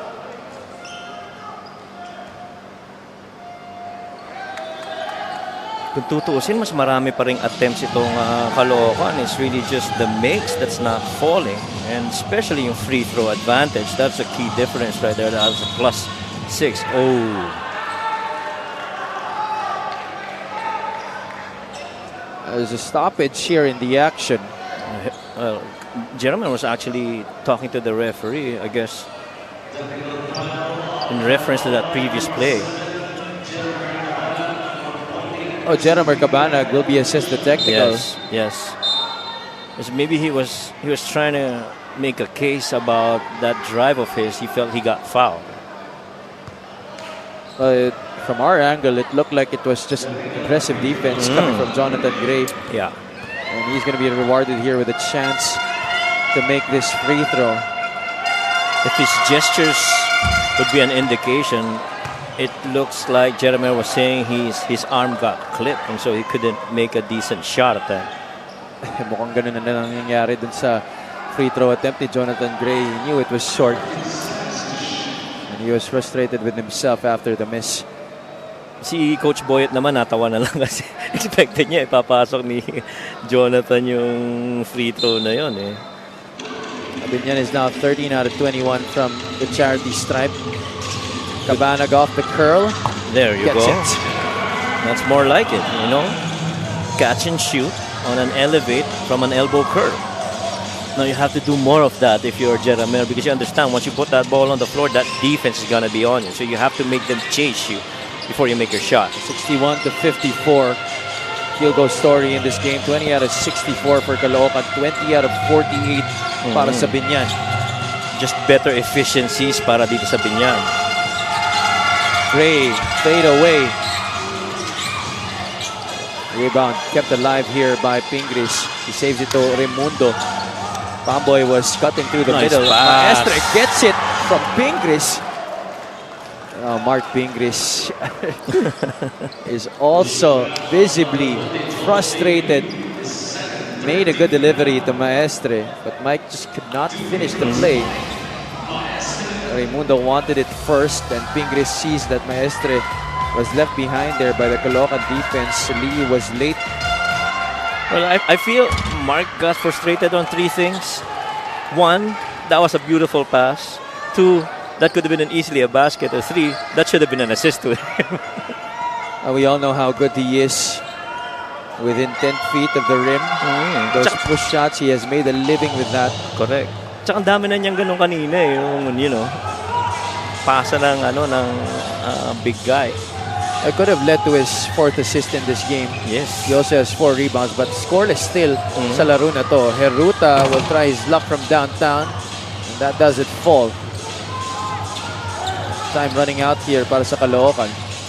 Raimundo will try to get as much time peeled off of the game clock as possible here para sa Tatakjel. Pamboy, that's a screen from Pingris. Heruta almost got the steal, and to add to their woes, that's a foul on Aaron Heruta. Now in the last 2 minutes of this one, brought to you by GameX. GameX Sports, the official online basketball lending partner of the MPBL. Basta ending GameX. When you look at the minutes of the players that's played for Biñan, it's been really good minutes management para dito sa kila Coach Boyet. Other guys who could have stayed on and played longer got very few, decent minutes. Tyrone played only 9. State Carlos played only 11. Jamar played only almost 12. And so, that's good considering na yung next opponent mo is Nueva Ecija, di ba? So yung heavy minutes mo, mostly yung big slam. Because you had a problem with the offensive rebounding. Well, actually, the guy who had the longest playing time on the floor so far para sa Biñan is Kenny Rocacorva, and I don't think with the time remaining that anyone will be able to match that anymore. As Cabanag gets the basket there, but our referees don't count it. He charges into the defense there of, is that Mark Pingris? Yeah, that's Mark Pingris on the floor there. Quite a hard hit coming from Jeremy Cabanag. We'll have to see what happened there. Of course, Caloocan running out of time in this one. Tingnan natin yun. Cabanag gets past Gray.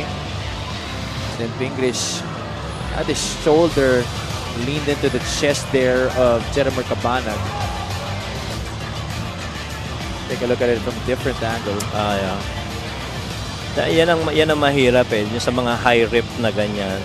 That's really the danger of that move. Because there's a high probability that you're gonna hit someone above the shoulder.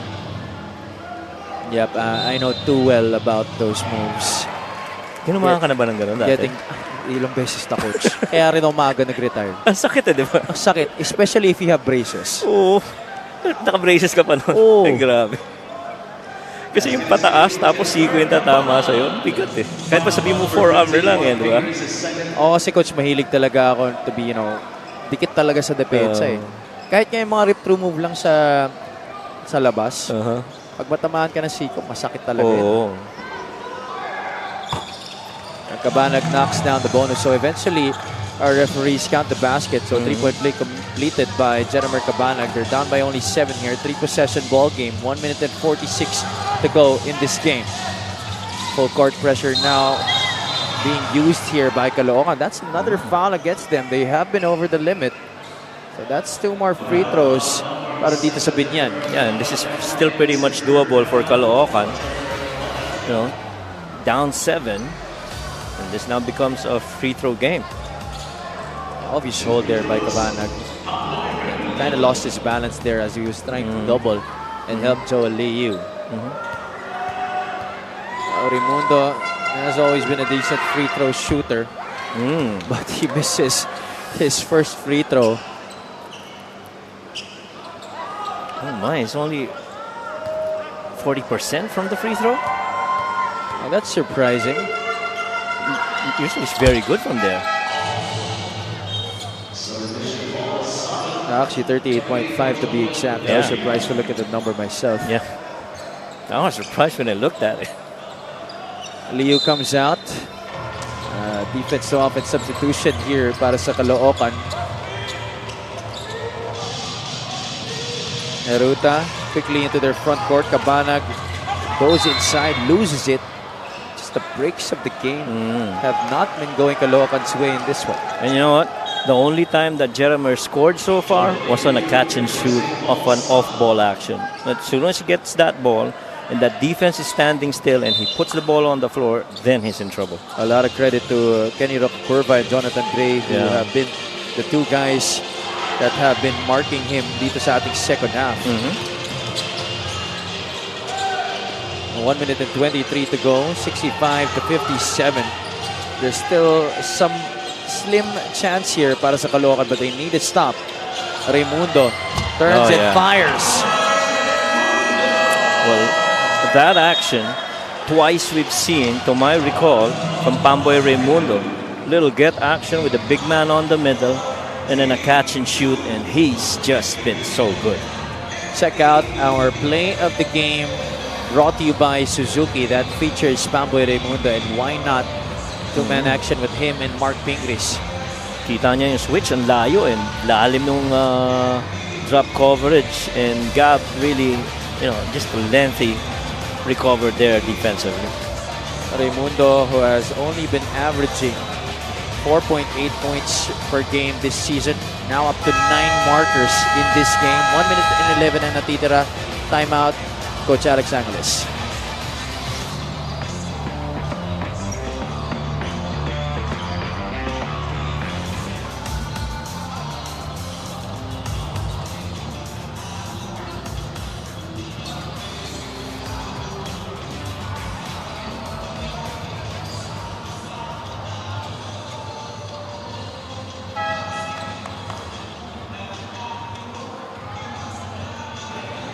Nagbabalik ang inyong Maharlika Pilipinas Basketball League, ang liga ng bawat Pilipino. It's almost a full house here inside the Paco Arena in Manila City. There you see Commissioner Kenneth Duremdes flanked by the presence of Operations Head Emerson Oreta and Security Chief Rudy Distrito.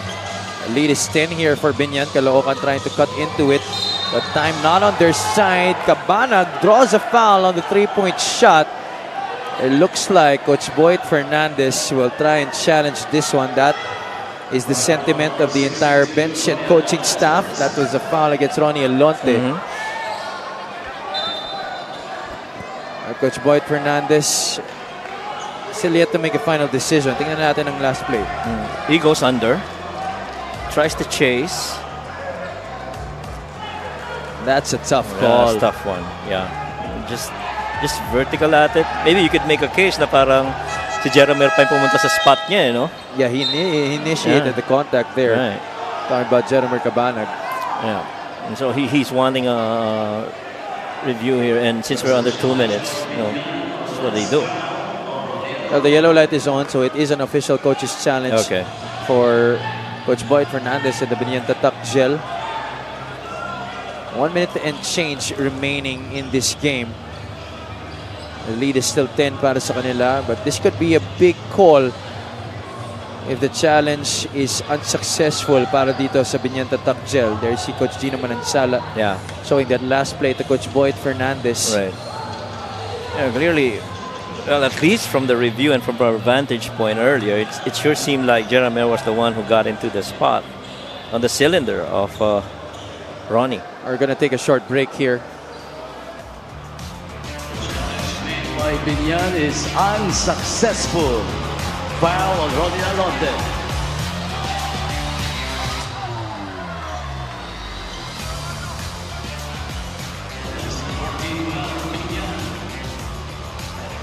Unsuccessful challenge para sa Biñan Tatak Gel. Another look at that last sequence. It really looked like it was Cabanag who leaned into the defense. Right.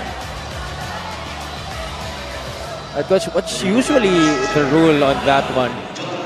It's really sometimes more of the referee's judgment. Yeah, you can make a case na parang pinigilan pa ni Ronnie to get into the cylinder of Jeremy. That's experience for you if you're Jeremy Cabanag. But it is what it is. First free throw is good. The chance to cut it to 7 here. 3 free throws para dito kay Jeremy Cabanag. And the second one is no good. Caloocan's leading scorer, actually an 81.4% free throw shooter this season. It's pretty good from there. Cabanag 6-2 of 3. 13 points in the game para kay Jeremy Cabanag, but he has to bleed for all of those, especially here in the second half. Pressure still applied here in the backcourt for Caloocan. The pitch ahead to Pingris by Raimundo. Roca Curva gets the advantage early, but Biñan will pull out. It will stay with the Tatak Gel with still 13 seconds on their shot clock. Coach Boyd Fernandez quite disappointed with that last sequence, but good thing they still keep the basketball here with 55 seconds remaining on the game clock. In the meantime, Caloocan's got to get a good stop here if they want to get a chance. Batang Kakalu in the penalty already. But Biñan's going to waste clock here. Raimundo. Nice pass. Finds Maestre underneath. And Heruta tried to block the shot, but Maestre powers through it and knocks down the basket. Well, the first thing that I saw was the reaction of Mark Pingris on that made basket. And he just loved that Mike Maestre made that basket inside. Through thick and thin, Coach Boyd Fernandez has relied on Pamboy Raimundo for big plays, and he creates a great situation there for his big man Mike Maestre underneath, and Maestre doesn't disappoint, pushing this Biñan lead up to 11. Cabanag from the outside, too strong. Rebound taken by Jonathan Gray. Caloocan now has the foul. Gray into their front court, gives it up to Raimundo. Pamboy expected to make the right decision here for Biñan. Guarded here by Kalat. Crossover into the lane. Kicks it out. Roca Curva for the dagger. Yes, sir!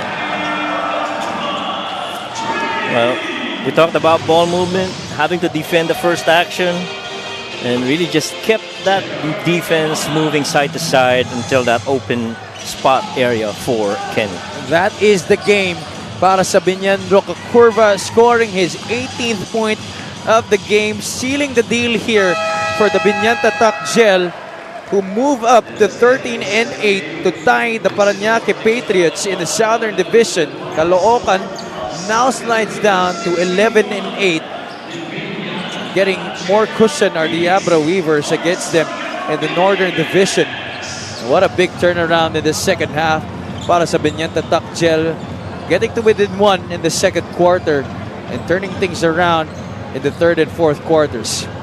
Yeah, and clearly, you know, a really good recovery by Biñan. Was a really strong start by Caloocan, manning the offensive boards. But then again, it really was Kenny who did it in. And here's our best player of the game, brought to you by Daily Fantasy. Dito sa Daily Fantasy, hawak mo ang laro. After only 2 points in the first half, Roca Curva came alive in the third and fourth quarters, Coach, really helping this Biñan team to this important victory against the Caloocan Tatak Batang Kankalu. And then, tsaka hindi tumigil sa pag-attempt. Ang pag-atake na importante with Kenny. 73-61 is our final score, brought to you by GameX. GameX Sports, the official online basketball lending partner of the MPBL. Basta ending GameX. Kenny Roca Curva is at courtside with Ms. Mika Besames. Maraming salamat, Tama ka, Javi. Kasama ko ngayon ang Daily Fantasy Best Player of this game. Walang iba kung hindi si Kenny Roca Curva. Kenny, napag-usapan natin kanina na nagpapakondisyon ka ngayon, lalo na malapit na ang playoffs. At nakita namin yan dito sa larong ito. Sa first half, 2 points ka lang. Pero nung third quarter, lumabas yung 11 points mo at nag-end ka with 18 points and 5 rebounds. First of all, nagpapasalamat ako kay Lord sa panalo binigay sa amin. Binibigyan lang kasi ako ng kumpiyansa ng mga teammates ko. Blessed din ako sa mga teammates ko, sa coaches ko, kaya nagagawa ko yung mga ganun. Kenny, 18 points ka nung last game nyo, 18 points ka na naman ngayon, at siguradong magagamit mo itong pagpapakondisyon na to kasi ang susunod na kalaban nyo ay Nueva Ecija. Paano ka ba naghahanda pag ganung mga big games? Extra shooting lang, syempre, lagi sinasabi sa akin ni coach, tsaka kumpiyansa lang sa sarili. Maraming salamat, Kenny. Meron ka ba mga gustong batiin at pasalamatan? Binabati ko si Boss Monching Talisayon, Vice Jel Alonte, Boss Rubentan, Boss West, Boss Antet, and sa mga sponsor namin, Bish Motorcycle, Silent Tire, GameX Sports, Samson, Pinanglo, MSC, and sa family ko, sa wife ko, sa dalawang anak ko, and kay Quincy at kay Ate Amber. Maraming salamat. Our Daily Fantasy Best Player of this game is Kenny Roca Curva. Sa Daily Fantasy, hawak mo ang laro. Javi and Coach Mike. Thank you, Mika. Congratulations once again to Kenny Roca Curva and the rest of the Biñan Tatak Gel. Up next, we have the Abra Weavers in an important matchup here with the Quezon City Toda Acción, a Northern Division matchup. Keep it locked in here on the Maharlika Pilipinas Basketball League, ang liga ng bawat Pilipino.